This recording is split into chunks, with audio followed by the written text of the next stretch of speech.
Hi, welcome to Levels, the podcast where we explore the people and the stories that make up our awesome community at All Level CrossFit. Today, I've got with me one of our very own, Kirk Roy. He's a coach and a member. Been with us for how long? 5 years. 5.5 years. Man, it always blows me away when people tell me how long they've been here, because all the years seem to blend a little bit, and it's just like your kids, right? You're like, how old are you again? Anyways. I'm glad that you think of me as one of your kids.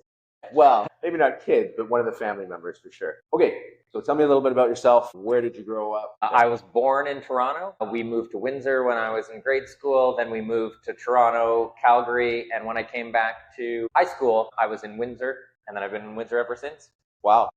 Okay, so a little bit of moving around as a kid. You were in grade school when you moved to Windsor the first time? Yes, I was in I was kindergarten when we came to Windsor, and then grade 3 when we moved to Toronto, grade 5 when we moved to Calgary, back here for grade 9. Nice. Okay, and in school, did you play any sports when you were growing up? So this is an interesting story. I tried all the sports. I played baseball, I played hockey, I played basketball. I am not a team sport person. Yeah. And so when I got back in Calgary, I started skateboarding. Yeah. And that troublemaking and skateboarding were essentially my high school avocations. I could really not envision you as a troublemaker at all. I could envision you as a skateboarder, but not a troublemaker. Oh yeah. Things were a lot different when I was a teenager. See, that's the thing, is that people always say, they're like, oh, people don't change, people can't change. And I'm like, people change a lot. I have changed a lot. It sounds like you've changed a fair bit. Now, I don't know if that's brought on by circumstances, environment, or whatever, but I truly believe that people can change. Just like most other teenagers, I got into a lot of trouble. And because I crashed my parents' car into a telephone pole, I had to get a job at Taco Bell to pay for the telephone pole. And that, and meeting my now wife, who I met in high school, Jen, those are the two things that straightened me out. Really? Yeah. Wow. Because I crashed a few cars and done some stuff, and it didn't straighten me out. So I guess different strokes. It was that having to have the discipline to go to sling the tacos at Taco Bell. That created discipline as freedom. Wow. I wrecked my parents' car, and all the money I had made that summer doing menial farm jobs, corn detasseling, and so on and so forth, went into fixing the car. And that was like, ooh, like a whole summer's worth of work. Yeah, goodbye. But lesson learned. Well, sort of lesson learned. Okay, cool. So then did you go to university in Windsor? I did. You go to university in Windsor? Yep. Okay. And what did you take in university? I did mathematics and statistics. And that would make sense, because now for your job, you have a title of the... I lead our actuarial and underwriting team at Blue Cross, so I'm the chief actuary. Nice. Yeah, it took me a long time. For some reason, I thought an actuary had something to do with birds, like an aviary. So I was like, oh, wow. Pretty close. But no, it has to do with numbers. Okay, we've already gone over how long you've been doing CrossFit. What prompted you to start CrossFit? This is also an interesting story. Again, I've not been a team sport person, but I've always tried to be active. I studied Kung Fu for a while, trail running, rock climbing. Again, all fairly solo, kind of outdoors was my thing. And then in 2019, I kind of wasn't running anymore. I don't know why. The kids were getting older. One day, we're having coffee, my wife and I, in the morning, and she's like, dude, is everything okay?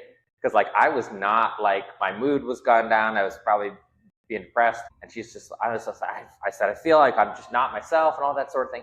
I said, I haven't been doing anything. She's like, well, what excites you? And I had seen one of the documentaries on the CrossFit Games. And I said, well, I saw this stupid CrossFit thing. And they're like, well, I look at these Spartan races.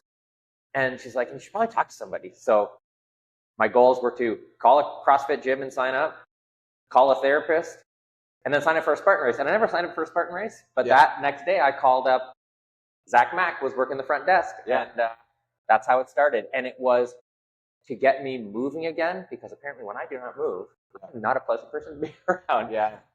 And it was not good for my own mental health. And this is, again, Taco Bell, my wife, and CrossFit. Those are the three things that have saved my life. The 3 ways that you've learned discipline. And that's right. I like it. Now, going back to the not team sport individual thing, I'm kind of, the thread that I kind of see run through the things that you do are a little counterculture, a little like left of center, maybe. kung fu, skateboarding, rock climbing, even CrossFit for a while. Maybe it's become more mainstream, but it was a very like kind of radical thing to do, niche thing to do. Now, is that by design? Don't think of myself as having a counterculture personality, but somehow I am intrigued by people that do extreme sports. I'm fascinated by ultra runners. I watch these high divers we talked about. I'm like, what are these people doing? And just when people are doing something that's sort of outside the norm, but really takes a lot of talent and skill, I'm just fascinated by that. So I think I've always been attracted to that. I'd even say like through music as well. Some of the music that you listen to, that I know you listen to, might be a little bit counterculture as well. Some of the metal, the prog, even jazz stuff. It's Yeah. stuff that's pushing the envelope of what's possible. I think that is the thing that attracts me, because the more I reflect on myself, what gets me excited is someone finding their thing and trying to reach their potential in it, which is like I watch these kids on the skateboards these days, and I'm like fascinated by the mastery they have over their body. And I would watch that all day long. Yeah. I think it's, from what I can sense as well too, is that it's people that are taking their own path and maybe swimming a little bit upstream, but still succeeding and having that conviction that I don't care what's quote unquote normal or typical. I'm going to do my thing, and I'm going to do it really well. I'm going to explore the boundaries of it. I'm going to push that. And that, I guess that's the counterculture part of it, is that you don't have to fall in line with what everyone says. Hey, you need to play baseball, you need to play football, you need to listen to the top 40, you need to do this and that, right? So I find that very, very cool. That just like, and I say this with the utmost respect, is that like you're not afraid to fly your freak flag and be like, yeah, that's what I do and that's what I like. Fly the freak flag. Yeah. And I think that's something that I've tried to, even in our family, with the kids, my wife, it's like, what moves you? Do that.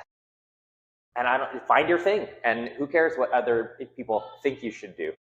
I like that. I really like that a lot. And it's something that I aspire to, I guess, impart that wisdom on my kids too, is like, they do a lot of stuff that is quote unquote, typical for kids their age, but I do want them to find the thing that moves them. And I think it's a lifelong pursuit. Like, I think we're all still finding things that move us and looking for things that move us in the right way, because it's really easy in our day to day to get stuck in that, this is what I do every day and this is the routine.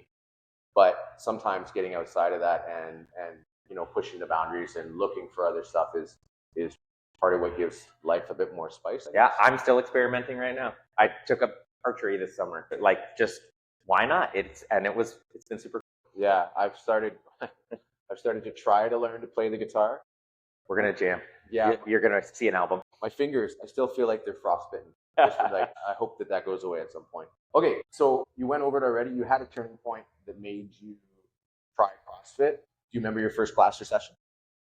Well, when I started, we had the 4 foundation classes, and I remember Jack gave me my 4 foundations, and I was not a capable human being back then, and it was a little bit of an eye-opener. I do remember our first class that I did, the full class, was a workout called Lead Foot, and it was 4-minute intervals, 3 minutes rest, and in the 4 minutes you had to do 27 row cows, 27 burpees, 27 pull-ups, then rest, then 21, 21, 21, and then 15, 15, 15. I did not touch the pull-up bar at all. And again, it was like, oh, there's something out there. Doesn't seem like it should be this hard. That's a challenge. And actually and I'm seeing, and there's other human beings in here that have the capacity to do that thing that I cannot do. That actually made me want to come back again. Yeah, I love that, because I find that there's a lot of, and I'm going to very generally divide people into 2 camps. When they start CrossFit, it's the ones that enjoy the challenge and are excited about things they can't do and being able to do those, and those that might not be, that get turned off and like, wow, this is really hard. I don't think I'm ever going to be able to do that. And maybe they don't pursue it that further. Like when I did my first CrossFit class, I thought I did really well. I didn't do very well. And so that got me. And it's like, okay, well, I want to do well. So I want to pursue this and get better at this methodology so that I can be better at it, right? Yeah, so I think that's the difference between a growth mindset and a fixed mindset, right? Yeah. The growth mindset person says this challenge is something that can help me be better, have more capacity, more capability.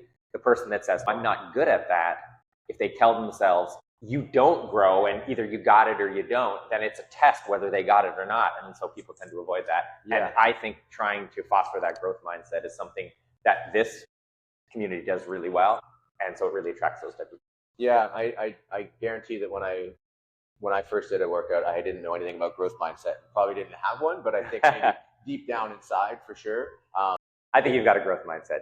Maybe it's developed and it's something that I've become aware of, but I know that when I was younger, I did have a very closed mindset in terms of not wanting to look bad doing things and not wanting to seem silly, which is just funny because that's something that now with my kids, I'm like, you need to be bad at something before you're good, because no one wants to look foolish. And that's a lot of the parts of things that people are a little bit worried about with CrossFit too, is because there is a learning curve with CrossFit.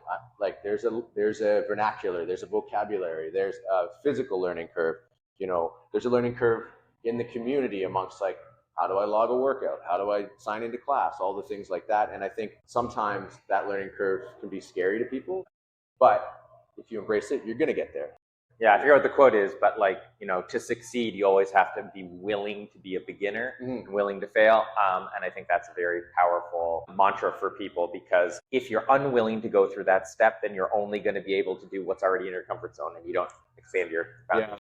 Yeah. I see a lot of coaching stuff on Instagram and I save a few things. And one thing I save specifically for my kids is that you have to be willing to look silly to learn a new skill. And the examples the coach gave, I thought were great. He said, hey, do you think that when you were a baby that you just started talking? Or did you think you went through all of that kind of goo goo gaga and all that kind of stuff before you got there and looked silly? And when you first started eating, do you think that you were this perfect, you know, with manners and etiquette eater, or was there food everywhere? And you didn't care because you didn't have the awareness to care. But it's the same thing when you're learning a new skill. It's going to be sloppy. It's going to be messy. But if you keep persisting, you'll get it, right? That's a great analogy. Awesome. Okay, what accomplishment in the gym are you most proud of? There's a lot. You've been checking off the list. I know that you've got a list somewhere and you've been checking them off. Yeah. What am I most really am drawn towards the gymnastics movements. And so I think when I got my first bar muscle up, that was a big day. The bar muscle up and the rig muscle up, I guess I'm most proud of. It just takes a lot of coordination. Yeah, you're a big fella too. And so like moving your body through space like that is not the easiest thing. And like watching you do strict ring muscle ups, man, that's an impressive skill. It's the 20 years of rock climbing that helps. You should see me press though, it's terrible. Same. I tell myself I'm a puller and not a presser, same. But I'm not sure that's true. Okay, if you could give your day one CrossFit self some advice, what would it be? I think that Michael's from these interviews thing, just show up as number one. I would add to that though, worry about moving well, not about moving fast or heavy. And so I think the longer I've been in, it's kind of like anything. When you're a beginner, you have this learning curve, and then you're like, oh, now I know what's going on, and you almost relearn everything. I feel like I'm in the relearning phase of getting the mastery of every single movement, because you do have this thing, I want to get better, I want to do a more advanced move, I want to lift heavier, and I would rather go lighter with perfect form. So move well, don't worry about moving heavy. I think that's one thing that's tough for people, because it's so much easier to look at a weight, a number, and say, okay, I back squatted 225 pounds, or I can clean 185 pounds, and those are easy to measure, but measuring how well you move, much harder. Much harder. I've always said that, people might not try to lift as heavy if there were judges on the side giving them like 3 out of 10, 4 out of 10, and you had your like judging score plus the weight you did it, and there's some sort of multiplication where it's like, okay, well, you lifted 200 pounds, but your form was 3 out of 10, so it's only worth this. I think, not that would ever happen, but I mean, if people have that in their head, like, what would I be judged on here? That little like self-regulation, like, did I move well, as opposed to did I move, fast, or a lot of weight, or did the thing. Yeah, I heard the guy who runs Bird Box Gymnastics, he said, your goals should be mastery of the movement. And I'm like, well, how do you measure mastery? Yeah. But his example was, for the back squat, when you go down and when you go up, does it look exactly the same? And I'm like, ooh, that's a good thing, because going up, it does not always look the same. But at the weight that you have mastery, that's what you want. No, that's a really good point. Yeah, it's hard to measure those kind of things, but I mean, but being mindful of it, I think, is helpful. Perfect. Okay. How has CrossFit helped you in your daily life? Well, I already told you the story that is like my mood, mental health. My wife does say, "Oh, things must not be stressful at work because he's still going to the gym, right? If I miss the gym, that's usually a bad sign that things are off the rails." Right. So I think it just stabilizes my mental health more than anything. I think the other thing is I also come to the 5:30 a.m. class. You do that right in the morning. It's hard work, and then you're off to the day, and you're like, it's like the people who've seen Fight Club.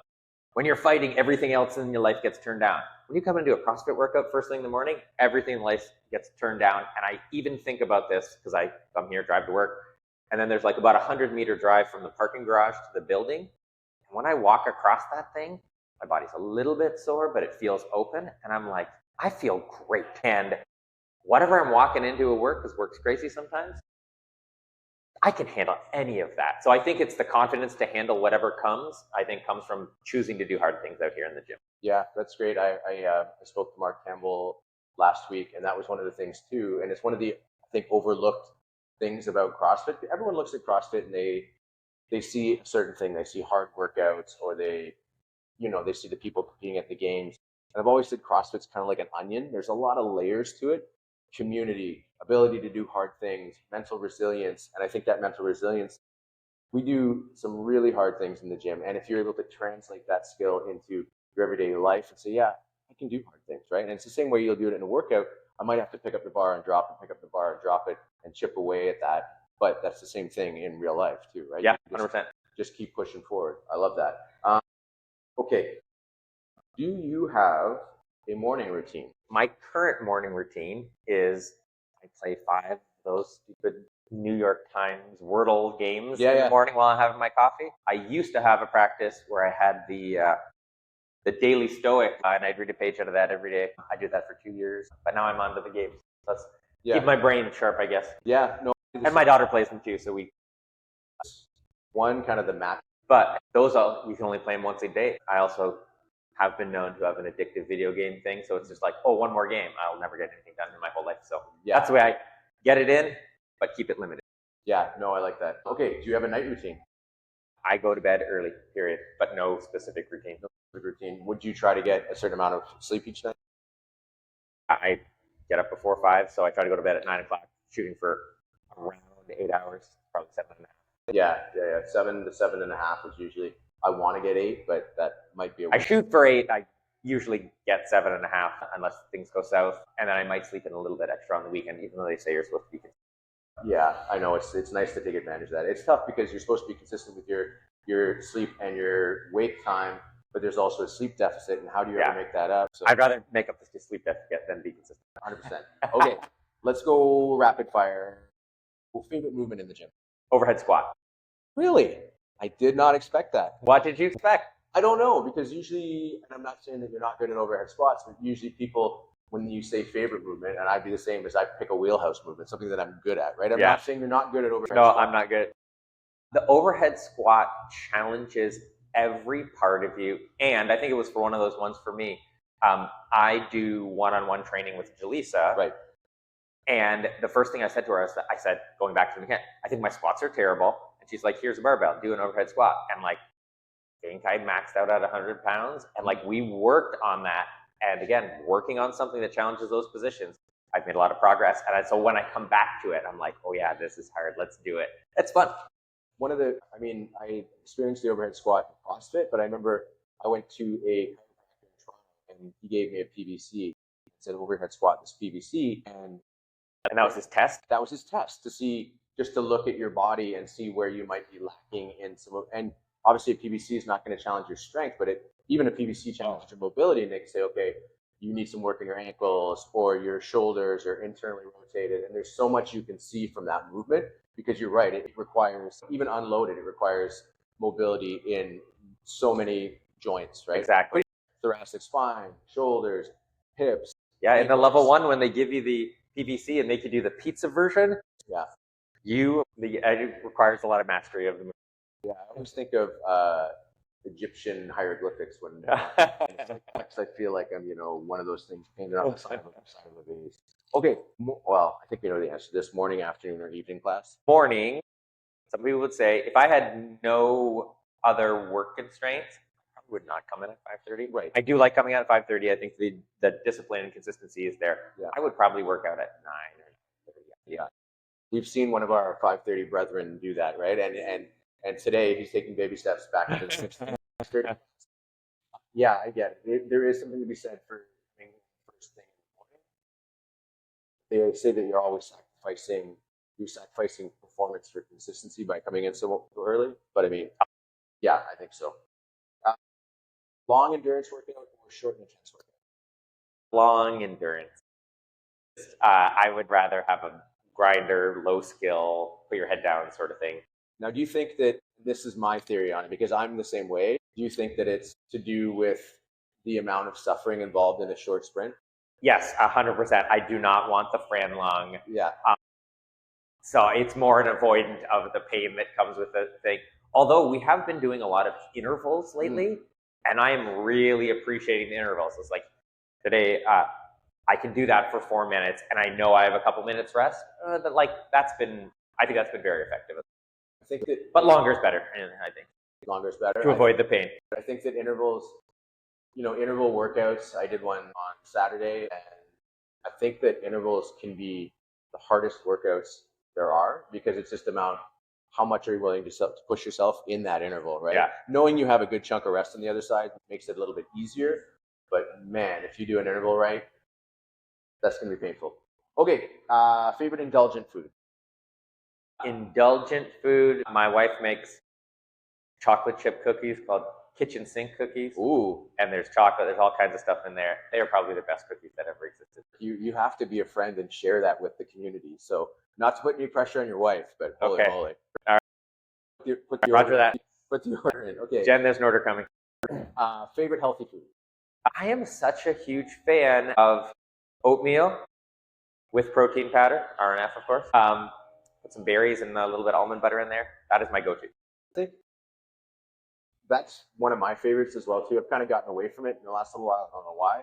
But I feel like that is the perfect food for active individuals, right? You've got your fiber, you've got your complex carbs, you've got your fats. It's delicious. You've got your protein, you've got, your antioxidants and berries. Like I haven't really looked at an analysis of it, but in my opinion, it's the perfect food. I think so. Every time you watch a video with like a high level athlete, what do they eat in the morning? Right? So pretty much that. Okay. Favorite pre or post workout snack? I always eat a pre-workout in the morning. Got to have something in the system. So I always eat a little fancy granola bar called, I forget what they're called now. Better Made. It's like it's a peanut butter chocolate thing. Yeah, there's an interesting study I read that and post-workout is the oatmeal. There's an interesting study about carbohydrates before workouts, and even rinsing your mouth with a carbohydrate solution makes you work out better. Because it tells your body you're not going to be deficient. You're ready. Like it's almost like okay, flip the switch on. It's time to go because we're fueling our body for this thing. This is where you get all the coaching. When I first started, I think you asked everybody what they had to eat before they came in one morning, and I said I had a handful of nuts, and he was like, "You were like wrong answer." I've softened my stance on wrong answers now. You could have a better answer. Right. I think that's probably a better way to put it, is that maybe not the ideal or optimal way to fuel yourself. I've gotten away from the optimal stuff because as you get older and you have more responsibilities, optimal is great. But is it realistic a lot of the days? Maybe not. So I'm just trying to do the best that I can rather than the optimal version. My mantra is progress, not perfection. I love that. Okay, what's your favorite way to relax? I don't know. I play music. My son and I play music all the time. I do like playing those little brain games. My favorite indulgence that keeps me staying outside the gym, I play Dungeons and Dragons every week, and that is it is an escape, and it is so awesome. I can't say. Is it an online or is it in person?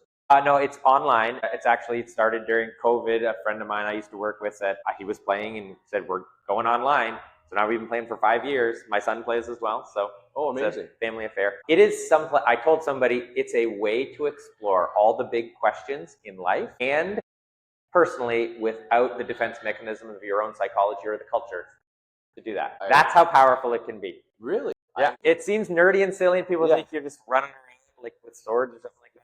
Yeah. It can be really an interesting and insightful.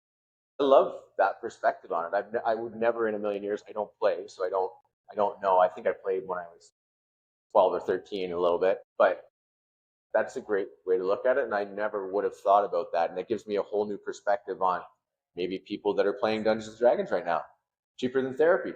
It is there, and there's a big study that said therapists have actually prescribed people play Dungeons and Dragons to work through a bunch of that stuff. Really? Yeah.